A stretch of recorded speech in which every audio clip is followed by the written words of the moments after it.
अस्सलामुअलैकुम my social media family. उम्मीद करती हूँ कि आप सब लोग हिफ्ज़ अमान से होंगे, खुशबाश होंगे। बड़ी गर्मा गर्म किस्म की ख़बरें हैं जनाब जी, और चाय की चुस्कियों के साथ सुबह सुबह आप मेरा व्लॉग एंजॉय कर रहे होंगे, आई नो, या फिर आप फ्रेश जूस ले रहे होंगे। बड़ा ज़रूरी है जनाब जी इतनी ख़तरनाक ख़बरें सुनने के लिए। ये सब चीज़ें तो ज़रूरी हैं। चलिए जनाब शुरू करते हैं, और इंशाल्लाह आप रोज़ाना सुबह 7 बजे मेरा व्लॉग आएगा, और साथ में शाम को 4 बजे भी आएगा, और मैं कोशिश करूँगी रात को 8 बजे भी एक व्लॉग आए। अच्छा जनाब, अब हम बात कर लेते हैं आज का जो रनडाउन है उसके हवाले से, कि पीपल्स पार्टी की शाज़िया मरी के घर बताया जा रहा है। आज पूरा दिन ट्विटर के ऊपर जो ख़बरें चली वो ये थी कि उनके घर पे नैब ने छापा मारा और उनके घर से 97 अरब रुपए जो हैं वो बरामद हुए हैं। दूसरी तरफ जो है आज पूरा दिन ट्विटर के ऊपर ये खबर चलती रही कि मुराद सईद के घर पे छापा मारा गया। आपको याद होगा थोड़े दिन पहले मुराद सईद के घर से उनके वालिद को गिरफ़्तार किया गया, उससे पहले उनके भाई को गिरफ़्तार किया गया, लेकिन मुराद सईद जो है वो ताहाल फ़रार हैं। और मुराद सईद के बारे में अब बताया जा रहा है कि उनके घर पे छापा मारा गया, और इनके घर से भी गैर मुल्की करेंसी जो है वो निकली है, तकरीबन 5 अरब के करीब। तो क्या ये खबर सच्ची है या झूठी है, इसकी क्या तफसीलात हैं, ये दोनों खबरों के बारे में आज मैं आपको आगाह करूँगी। और अगर टाइम मिला तो मैं आपको ये भी बताऊँगी कि बंदियाल साहब के बारे में कुछ खबरें आ रही हैं कि वो बैरून मुल्क जो हैं फ़रार होने की तैयारी कर रहे हैं, उसकी क्या तफसीलात हैं, और कुछ और मज़ीद ख़बरें जो हैं वो मैंने आपके साथ शेयर करनी है। लेकिन उसके अलावा मैंने आपको ये भी बताना है कि मोहसिन बेग जो हैं, जो कि न्याज़ी साहब के बेस्ट फ्रेंड हुआ करते थे, हर अच्छे बुरे वक्त के उनके साथी हुआ करते थे, आजकल उन्होंने जो है वो न्याज़ी और बुशरा लीक्स के ऊपर काम करना शुरू कर दिया है। ख़ास तौर पे बुशरा बीबी जो हैं उनके बारे में वो इस तरह के वर्ड्स बोल रहे हैं कि वो कह रहे हैं कि बुशरा बीबी जो हैं वो खुदा ना खास्ता, मैं अपने मुँह से एक वर्ड कह रही हूँ कि वो मतलब मैं नहीं कह रही, मैं उनके वर्ड्स दोहरा रही हूँ। वो कहते हैं कि बुशरा बीबी जो हैं वो बेसिकली एक दाश्ता हैं, और उनका कहना ये है कि बुशरा बीबी ने अभी हाल ही में न्याज़ी साहब से शादी करने के पहले या कुछ अर्सा बाद जो है वो बुरका वगैरह पहनना शुरू किया। उससे पहले जो है वो कोई डांसर वगैरह थी मुबैना तौर पर, ये उनका कहना है। क्योंकि मेरा काम है जी खबर आप तक पहुँचाना, तो मैं आपको वो पढ़ के सारा और वीडियो की सूरत में आपको दिखाऊंगी कि वो क्या कुछ कह रहे हैं। लेकिन शुरू करते हैं जी पहली खबर से। पहली खबर के बारे में हम बात कर लेते हैं कि जो शाज़िया मरी हैं उनके हवाले से सबसे पहले तो ये खबर आई कि उनके घर पे नैब ने छापा मारा और 97 अरब रुपए जो हैं वो उनके घर से बरामद किए। गुज़श्ता रोज़ से ही ये जो ख़बर है ये ज़ेरे गर्दिश है, और सबसे बड़ी जो शाज़िया मरी हैं उनके बारे में ये ख़बरें फैल रही हैं ख़ासतौर पर ट्विटर के ऊपर, कि न्याज़ी साहब के दौरे हुकूमत में जो एहसास प्रोग्राम था उसकी जो सरबराह थी वो थी डॉक्टर सानिया निश्तर। ठीक है, अब ये जो डॉक्टर सानिया निश्तर हैं इनका मुआजना जो है वो शाज़िया मरी यानी कि जो शाज़िया साहिबा हैं जिनका ताल्लुक़ पीपल्स पार्टी से है उनके साथ इनका मुआजना किया जा रहा है, और कहा जा रहा है कि ये जो शाज़िया मरी हैं ये वही हैं जिन्होंने डॉक्टर सानिया निश्तर की जगह इनको रिप्लेस किया था। मतलब जो इस वक्त यूथी हजरात हैं उन सब ने ये खबरें फैलाई हैं, और वो ये कह रहे हैं कि जो शाज़िया मरी हैं ये वो खातून है जिनको रिप्लेस किया गया था उस खातून से जिसको न्याज़ी साहब सामने लेकर आए थे एहसास प्रोग्राम के लिए, और वो बड़ी ही कॉम्पिटेंट खातून थी, जबकि उनकी जगह इनको लाया गया। और आप अंदाज़ा करें कि इन्होंने एहसास प्रोग्राम के अंदर कितने घपले किए, कितनी करप्शन की, यहाँ तक कि इनके घर से जो है वो 97 अरब रुपए जो हैं वो निकले। उसके बाद सोशल मीडिया जो सार्फिन हैं उन्होंने इसके ऊपर बातचीत करना शुरू कर दी, और उन्होंने अपने पैगाम में ये कहा कि डॉक्टर सानिया निश्तर पर तो 1 रुपए का भी इल्ज़ाम नहीं था, यानी सानिया निश्तर वो जिनको न्याज़ी साहब लेकर आए थे, लेकिन जो शाज़िया मरी है वो देखो कितनी करप्ट निकली हैं। अच्छा, फिर उसके बाद जो है मैंने कहा कि मैं इसके बारे में जो है वो कुछ तफसीलात जो हैं वो पता करवाती हूँ।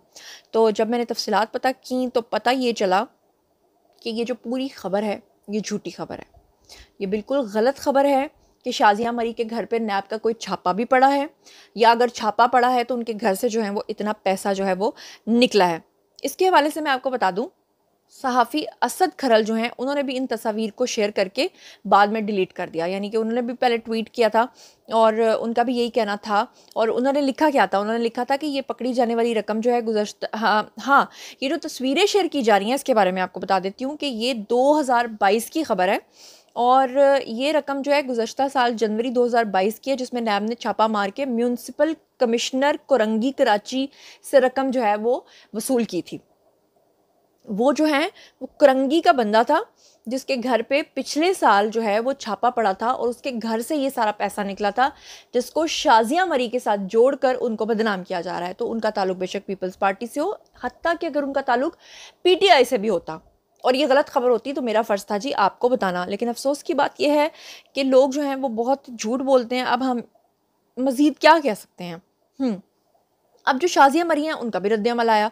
उन्होंने कहा कि मुझे तकलीफ़ दे प्रोपेगेंडा करने वालों, मुझे बहुत ज़्यादा तकलीफ़ दी गई, मेरे ख़िलाफ़ प्रोपेगेंडा किया गया और मुझे इस बात पे खुशी है कि मेरे हिस्से का जवाबात जो हैं वो लोगों ने दिया।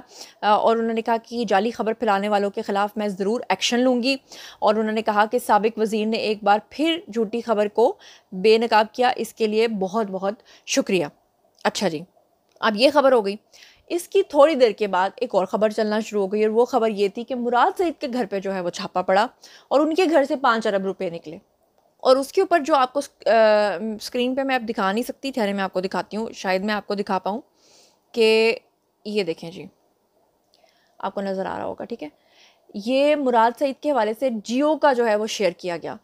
अब जियो का शेयर किया गया तो मैंने इसको जियो पे जाके, उनकी वेबसाइट पे जाके, उनके अखबारात में जाके ढूँढा। मुझे वहाँ पे कोई इस तरह की खबर नहीं मिली। मुझे छापे की बहुत सारी खबरें मिली, लेकिन मुझे ऐसी कोई खबर नहीं मिली कि जो मुराद सईद हैं उनके घर से जो हैं वो कोई 5 अरब रुपए निकले हैं।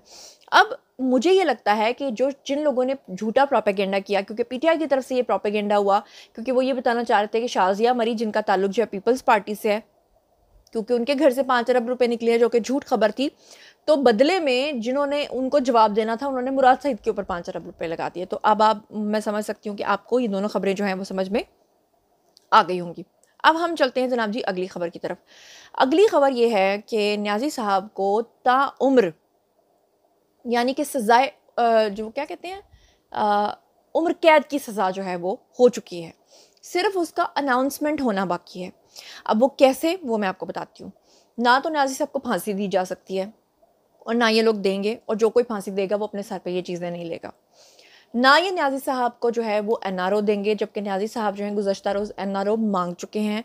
उन्होंने ये कह दिया है कि मैं बातचीत करने के लिए तैयार हूँ, लेकिन उनसे बात करने के लिए कोई तैयार नहीं है। तीसरे नंबर पे जमाइमा बहुत कोशिश कर रही हैं कि न्याज़ी साहब को बाहर लंदन में ले जाया जाए, जबकि बुशा बीबी जो हैं वो हरगिज़ नहीं चाहती कि न्याज़ी साहब छूटने के बाद अपने बेटों के पास, जो एक्स उनके बच्चे हैं, उनके पास चली जाएं। और बुशा बीबी चाहती हैं कि न्याज़ी साहब जो हैं वो डील करने के बाद किसी इस्लामिक मुल्क में चले जाएं। उसके हवाले से उन्होंने कतरी एक शख्सियत से मुलाकात भी की है, और ये भी आपको एक्सक्लूसिव मैं ख़बर देने जा रही हूँ कि नवाज़ शरीफ जो हैं उनको कतर ने बुला लिया है। अब नवाज़ शरीफ जो हैं वो कतर जा रहे हैं और कुछ ही दिनों के अंदर वो वहाँ पर चले जाएंगे और आप ये ख़बरें सुनेंगे, लेकिन आपको समझ में आ जाएगी पूरी गेम। वो इस तरह से कि जिस कतरी शख्सियत ने मुलाकात की है बुशरा बीबी से, वही कतरी शख्सियत जो है वो अब नवाज़ शरीफ से मुलाकात करना चाहती है, ताकि वो नवाज़ शरीफ को इस बात पर कन्विंस कर सकें कि अगर आप राज़ी हैं तो हम न्याज़ी साहब को रिलीफ देते हैं या एनआरओ देते हैं, और अगर आप राज़ी नहीं हैं तो फिर ठीक है, हम इसके लिए बात नहीं करेंगे। तो अब जनाब आली, मैं आपको तलत हुसैन साहब का एक क्लिप सुनवाना चाहती हूँ, जिसमें वो ये खुद बात कर रहे हैं कि न्याज़ी साहब को अब पूरी ज़िंदगी जेल से निकालना नामुमकिन है। ये वो लोग हैं, ये आपको याद होगा एतजाज़ अहसन ने जिस दिन न्याज़ी साहब पकड़े गए थे क्या कहा था कि मंडे को वो रिलीज़ हो जाएंगे। मैंने आपको खबर में क्या कहा था कि वो नहीं रिलीज़ होंगे। ज़रा सुनिए कि तलत हुसैन क्या कह रहे हैं। बल्कि नामुमकिन ही आपको लगेगा, क्योंकि दूसरे लीडरान के बरक्स इमरान खान का जो बैन अवी फुटप्रिंट है वो बड़ा लार्ज है। उनको सपोर्ट करने वाले लोग बहुत मौजूद हैं। उनकी जो एक्स वाइफ है जमायमा, उनका पूरा नेटवर्क वहाँ पे मौजूद है। गोल्डस्मिथ मौजूद है, अमेरिका के अंदर उनके ताल्लुकात है। तो इमरान खान साहब का बाहर जाना तो नामुमकिनात से मुझे नजर आता है। दूसरी बात, उनका अंदर रह के जेल से बाहर निकलना भी मुझे बहुत मुश्किल नजर आता है। तो मेरे ख्याल में वो जेल में काफी तवील मुद्दत कयाम करेंगे। जी, तो आपने सुना कि वो कह रहे हैं कि उनका बाहर जाना भी नामुमकिनात में से है और उनका जेल से बाहर निकलना भी नामुमकिनात में से है, और वो तवील अरसा जेल के अंदर ही अब क़याम करेंगे। तो ये तकरीबन ख़बर जो है ये भी मैंने आज आपके सामने रख दी है। इसके बाद मैं आपको मोहसिन बेग के बारे में बताना चाहती हूँ। मोहसिन बेग के बारे में आप जानते हैं कि वो न्याज़ी साहब के बेस्ट फ्रेंड रहे हैं, और आपको अच्छे तरीके से याद होगा कि न्याज़ी साहब ने FIA के थ्रू इनके घर पर छापा भी पड़वाया था, फिर इन्होंने बदले में फायरिंग भी की थी, फिर उसके बाद इन्होंने कहा था कि मुकाफ़ात अमल तुम्हारे साथ भी होगा, फिर वो मुकाफ़ात अमल हुआ भी है। उसके बाद PTI के जो ट्रोलर्स हैं उन्होंने मोहसिन बेग की जो वालदा हैं उनके ऊपर और इनके ऊपर बहुत ही गलीज़ किस्म के इल्ज़ामात लगाए, कीचड़ उछाला। अब बदले में मोहसिन बेग भी वही कर रहे हैं। वो ये कर रहे हैं कि वो बुशरा बीबी की वो चीज़ें खोल रहे हैं, वो चीज़ें लोगों को बता रहे हैं जो किसी को नहीं पता, क्योंकि ये पर्सनली उनकी फैमिली से वाकिफ़ हैं। क्या कह रहे हैं खुद ही सुन लीजिए। रहेगी बात बुशरा की आने वाले दिनों में उसकी भी ऑडियोज दूंगा, 2 नाम बता दूंगा, चेक कर लीजिएगा कि इस औरत की क्या रिलेशनशिप थे, ये कब से बुर्का पहनना शुरू हुई। और कमाल देखिए कि इसका हस्बैंड खुद पेश कर रहा था बीवी को। ये हमारे माशरे में होता है। ये लीडर है आपका जिसके पीछे लग के आप लोगों को गालियां देते हैं। आपको खुद शर्म आनी चाहिए, क्योंकि मुझे पता है ये आपको ट्विटर पे गाली देने के पैसे मिलते हैं और आप इतनी ही गैरतमंद हैं कि पैसों की खातिर शायद मुझे लगता है आप माँ बहन भी पेश कर दें। तो आज के बाद आप अगर मुकाबला करना चाहेंगे तो मैं अकेला आपकी पूरी पार्टी से मुकाबला करूंगा अल्हम्दुलिल्लाह, और पूरी दुनिया को बताऊंगा कि आपकी बुशरा बीबी की और इस खान की एक्चुअली हैसियत क्या है।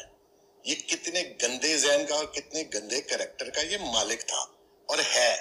और अल्लाह की देखिए कानून कैसा है, लोगों को बढ़ के मारता था, घर में चोरनी। ये जो बुशरा है, आप एक रीजनेबल औरत या फैमिली से इसके रिलेशन बता दे, ये तो रंडियों की पीर थी और सारी जो रंडियां पूरे पाकिस्तान और लाहौर की वो इसकी मुरीद है। इधर से खुद आगे खान के पास, उधर से अपनी एक 2 नंबर खातून अपने खामद के पास छोड़ दी 22 साल की। ये है कैरेक्टर आपके, ये फैमिलीज हैं आपकी, और आप लोगों को गालियां देते हैं। जो बंदा हकीकत पर मबनी बात करे आप सारे उस पर चढ़ जाते हैं गालियां देने। आज के बाद देखे देखो, मैं आपको आपकी भी और आपके जो मुर्शद है और आपका जो लीडर है, मैं उसकी हकीकत बताऊंगा, रोज एक ऑडियो डालूंगा। और मैं इस काम में आना नहीं चाहता, लेकिन आप लोगों ने मजबूर किया कि मैं इस तरफ आऊं, क्योंकि ये तरीका नहीं है कि मैं आपकी गालियां सुनूं और आप चढ़ते जाएं। और आपके जो बेगैरत किस्म के लीडरशिप है या 2 नंबर किस्म की जो औरतें हैं जिनका कोई कैरेक्टर ही नहीं है, मैं इंशाल्लाह वो सारा पब्लिक को बताऊंगा। तो थोड़ा इंतजार कर लें, आपके मुकाबले पे आएंगे इंशाल्लाह। और अगर वैसे जरूरत है तो कभी सामने आ जाएं। अच्छा, यहाँ पे मैं आपको बता दूँ कि जो मोहसिन बेग हैं बेसिकली ये बहुत ज़्यादा पर्सनली जो बुशरा बीबी की फ़ैमिली है उनको जानते हैं, उनके बड़े करीब थे और बहुत ज़्यादा जो हैं वो उनकी फ़ैमिली के पर्सनल राज जानते हैं। इनके पास बुशरा बीबी की बहुत सारी ऑडियोज़ हैं, इनके पास बुशरा बीबी की बहुत सारी वीडियोज़ हैं और इन्होंने कहा है कि मुझ पर, मेरी वालदा के ऊपर जितने भी कीचड़ उछाले गए हैं तो मैं अब किसी को भी नहीं बख्शूँगा, किसी को भी मैं नहीं छोड़ूँगा और ये चीज़ें जो हैं मैं अब इनको मज़ीद टॉलरेट भी नहीं करूँगा। अब जनाब बात कर लेते हैं अगली ख़बर के बारे में। तो अगली ख़बर जो है वो बात कर लेते हैं बंदियाल साहब के हवाले से। मैं आपके सामने ख़बर रखती हूँ कि बंदियाल साहब के बारे में कहा जा रहा है कि वो बैरून मुल्क फ़रार होने की मुकम्मल तैयारी में हैं। यहाँ तक कि उन्होंने ये डिसाइड कर रखा है कि जिस दिन वो रिटायर होंगे अगले दिन वो मुल्क से बाहर होंगे। उसके लिए उन्होंने जो मामलात करके रखे हैं वो तो उन्होंने करके रखे हैं, लेकिन बताने वाले बताते हैं कि जिन्होंने उनका बंदोबस्त करना है उन्होंने भी सारे बंदोबस्त करके रखे हैं। ये चौधरी साहब हैं जी, शाहिद महमूद, इनकी एक ख़बर है, मैं आपके साथ शेयर करती हूँ। वो क्या कह रहे हैं मैं ज़रा आपको मिनोअन पढ़ के सुनाती हूँ। वो कहते हैं कि न्याजी साहब की गिरफ्तारी के फ़ौरन बाद जब अदलिया ने सहूलतकारी करते हुए उसे मर्सिडीज़ में बिठाकर अदालत बुलवाया और अगले पिछले तमाम केसेस में ज़मानतें दी, तब इमरान खान अदालत से निकल कर गाड़ी में बैठा तो एक गैर मुल्की सहाफ़ी औरत ने इससे सवाल किया कि जिसके जवाब में न्याजी ने कहा कि एक शख्स, सिर्फ एक शख्स इस सारी सूरत हाल का ज़िम्मेदार है और उसने मुल्क में इंतशार फैला रखा है। यानी कि उनका इशारा किसकी तरफ था? आसिम मुनीर की तरफ। वो आसिम मुनीर को टारगेट कर रहे थे और जब इक़्तिदार में था तो बोलता था कि मैं कभी भी अपोजिशन के साथ नहीं बैठूंगा और सब चोर डाकू लुटेरे जो हैं वो हैं और मैं सिर्फ़ एक पारसा हूँ। और उसके बाद उनकी पारसाई जो है वो खुल के आपके सामने आ गई, तोशा खाना के चक्कर में, खाना काबा मॉडल की घड़ी के चक्कर में और फ़ॉरेन फंडिंग के चक्कर में, अल-कादिर यूनिवर्सिटी के चक्कर में। और अब जो है वो क्योंकि उनके पैरों में गिरने को तैयार हैं और अभी आपने देखा भी है कि 2 दिन पहले भी उन्होंने ये सब कुछ कहा है। तो जनाब अली, अब की बार हो क्या रहा है कि कहा यह जा रहा है कि जो जमाइमा हैं उन्होंने इंटरनेशनली बड़ी कोशिश की है और अंदर खाते इतना कुछ हो रहा है न्याजी साहब को छुड़वाने के लिए कि आप सोच भी नहीं सकते। यहाँ तक कि आप देखेंगे इसराइल जैसा मुल्क जो खुफिया तौर पे सब कुछ करता है वो खुल के सामने आ गया कि न्याजी को छोड़ो। यहाँ तक कि जेफरी जैसा वकील जो कि सलमान रुश्दी का मलून वकील था उस तक को सामने आना पड़ा। तो अब जो जमाइमा है वो ये चाहती हैं कि जो बंदियाल साहब है वो आलमी अदालत के अंदर जो है वो वकील मुकर्रर हो जाएँ और जिस दिन वो रिटायर हों उसी दिन वो अगले दिन बैरून मुल्क जाएँ ताकि वो जाकर न्याजी साहब के लिए अगला ग्राउंड बनाएं और आलमी अदालत से न्याजी साहब को छुड़वा लिया जाए। और अब बंदियाल साहब जो इस हद तक आगे बढ़ गए हैं कि उनको लगता है कि आलमी फ़ोरम पे चले जाएंगे, आलमी अदालतों का हिस्सा बन जाएंगे, वहाँ से जाकर न्याजी को छुड़वाएंगे। सोचें कि जिन्होंने ये पूरा प्लान लीक हो चुका है, सोचें कि वो बंदियाल साहब जो ये सोचते हैं कि हेलीकॉप्टर में बैठ के जाऊँगा, जेट में बैठ के जाऊँगा, प्राइवेट जेट में उड़ जाऊँगा, सोचिए कि क्या प्राइवेट जेट जो है वो कहीं और का जन्नत ही ना पहुंच जाए कि पता चले बंदियाल साहब के मैं तो आलमी अदालत में आया था और पता ये चले, खुदा न खास्ता अल्लाह माफ़ करे, मैं तो सिर्फ एक मुबैना तौर पे ये बात कर रही हूँ कि हो सकता है कि आगे फरिश्ते बोलें कि नहीं जी ये आलमी अदालत नहीं है, ये पूरे आलम की अदालत है जहाँ आप पहुँच चुके हैं, ये भी हो सकता है। तो बहरहाल इस वक्त जो है ना वो पूरी तरह से इंतज़ार किया जा रहा है, 16 सितंबर का इंतज़ार किया जा रहा है कि किस दिन बंदियाल साहब जो हैं वो जाते हैं, तो वो चले ही जाते हैं और वो जाते हैं तो फिर देखते हैं कि क्या क्या जाता है और क्या क्या रहता है। और इस वक्त जो न्याजी साहब को देसी कुकड़ खिलाए जा रहे हैं, क्या बंदियाल साहब के जाने के बाद भी इन देसी कुकड़ों का सिलसिला जारी रहेगा या नहीं रहेगा। अब बारी है जनाब जी आप लोगों की। ये थी आज की सारी खबरें। मुझे बताइए कि मोहसिन बेग ने जो ख़तरनाक इंकशाफात किए हैं उसके बारे में आपका क्या ख्याल है। मुझे बताइए कि बंदियाल साहब ने जो प्लान बनाया क्या वो कामयाब हो पाएगा। और तलत हुसैन ने जो कहा है कि ताउम्र न्याजी साहब अब बाहर नहीं निकलेंगे, उसके बारे में आपका क्या ख्याल है। और जो मैंने आपके साथ मज़ीद ख़बरें शेयर की हैं उसके बारे में आप जो कुछ भी सोचते समझते हैं, शाज़िया मरी और मुराद सईद के घर पे जो छापा पड़ा उसकी जो सदाकत और हकीकत है वो भी मैंने आपके सामने रखी। इन तमाम ख़बरों के बारे में आप जो कुछ भी सोचते समझते हैं आइए कमेंट सेक्शन में शेयर कीजिए, पर्सनली जवाब दूँगी। मज़ीद ख़बरें, व्लॉग्स, इंटरव्यूज़ और सियासी तज़किरे जानने के लिए मेरे साथ कनेक्टेड रहना हरगिज़ मत भूलिएगा। चैनल को सब्सक्राइब कर लीजिएगा। अपना बहुत ख्याल रखिएगा। अल्लाह ने